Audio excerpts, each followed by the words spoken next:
A Bolognese sauce is perfect with wider and thicker pastas.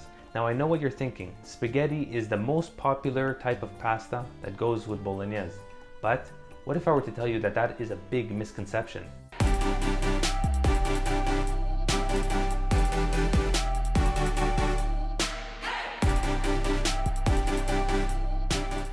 What's going on, everyone? My name is Ben and welcome back to Impossibly Kosher. Today is a special day. We're going to be taking a trip together to a city in Italy, Bologna, the home and starting ground of the world famous Bolognese sauce. A classic sauce that's flavorful, aromatic, meaty and hearty, simple to make, and oh so delicious. Bolognese traditionally takes 4 to 5 hours, so I don't recommend doing this when you have a time crunch. Make sure to prepare yourself and to leave yourself a good amount of time in order to have the best possible sauce out there. And make sure to stay tuned until the end because I'm going to be showing you exactly why this sauce is so incredible, why it takes so long to make, and why you don't want to rush it. Traditionally, a Bolognese sauce has milk in it, but because we're a kosher channel and this is a kosher Bolognese sauce, we won't be adding the milk. But everything else, we're going to be doing the traditional way. Okay, so that's enough chit chat. Let's get started. Many different Italian dishes have one base in common. It's called the Sofrito. A Sofrito consists of 3 main ingredients. 1, onions, 2, carrots, and 3, celery. And that's it. No garlic, no herbs, no extra spices, no sugar, no nothing. We're keeping it classic. And classic is simple. Now when making a tomato sauce, people think that you gotta add sugar to counter the acidity of the tomatoes. But I'll let you in into a little secret. The carrots are the sweet part.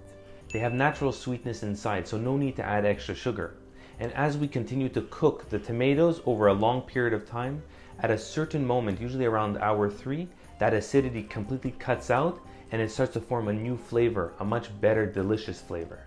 Getting started, get a large, deep pot. Put it on the stove on medium heat and get in there about 6 to 7 tablespoons worth of extra virgin olive oil. Once the oil is nice and warm, go ahead and add in the onions. Don't add in the celery and carrots just yet. Let the onions get a nice glossy look to them and keep stirring them. Once they're glossy and they have a nice little sheen to them, add in the carrots and celery and continue to stir. The onion part takes about 5 minutes and the carrot and celery part takes another 5 to 8 minutes. The sofrito is done. It's that simple. Now let's continue with the sauce. The traditional Bolognese sauce uses white wine, but use whatever you have in your fridge, so I'm going to go ahead and use red wine. Add into the sofrito half a cup of wine.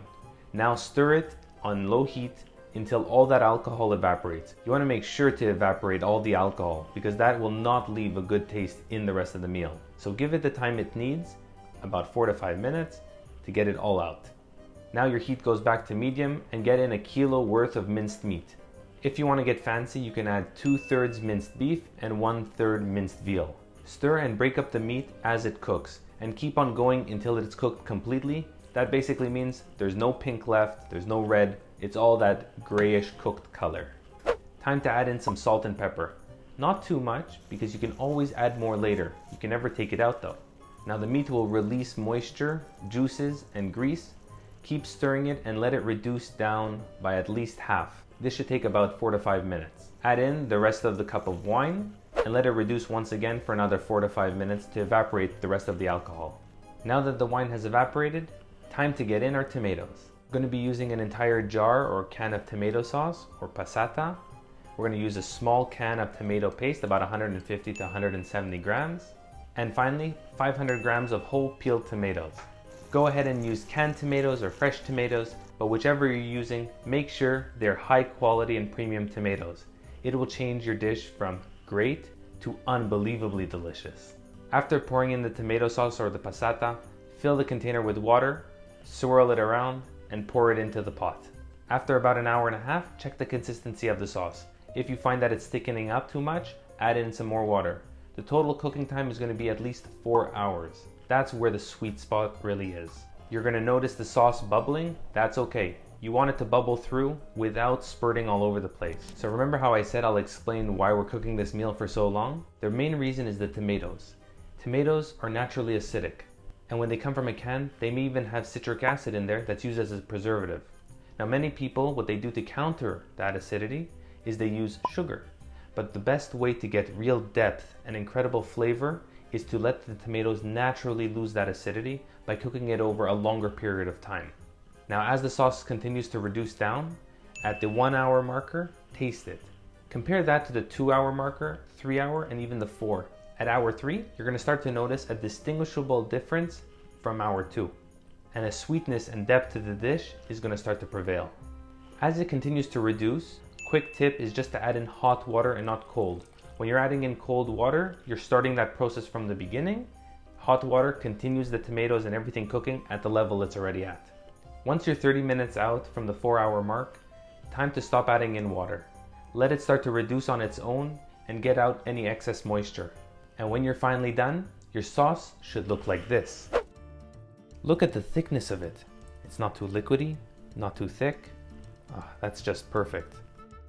Pasta time. A Bolognese sauce is perfect with wider and thicker pastas. Now I know what you're thinking. Spaghetti is the most popular type of pasta that goes with Bolognese. But what if I were to tell you that that is a big misconception? If you go and tell an Italian that you use spaghetti with your Bolognese sauce, they'll start to laugh at you.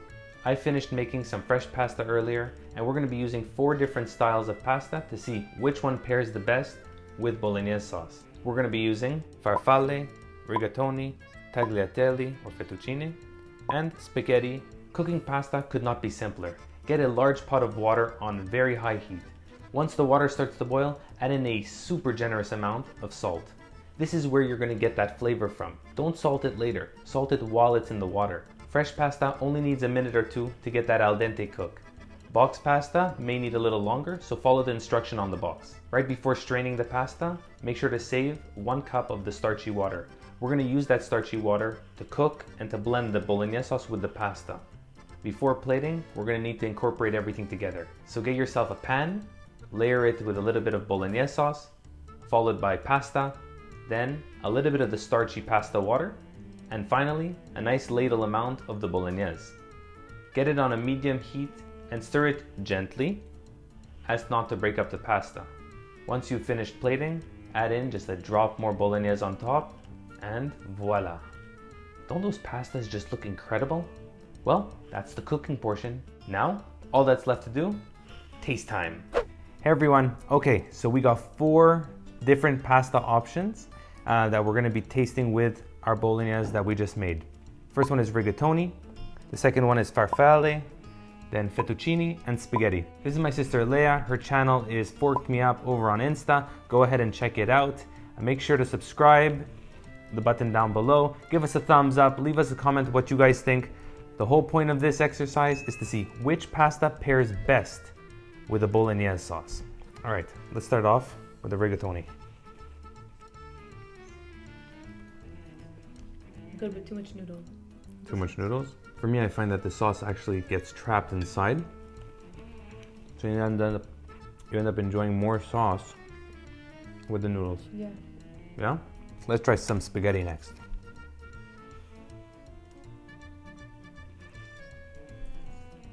I like that a lot. Yeah? That's spaghetti meat sauce. That's like the classic. Let's try the fettuccine. Go ahead. Pretty good. I like this one more. And the final, the farfalle. I'm classic, so I have to go with the spaghetti, but I like this a lot. Going for bite 2. All right. Well, Leah, out of the 4 options that are here, which one do you think the Bolognese pairs best with? Spaghetti, keeping it classic.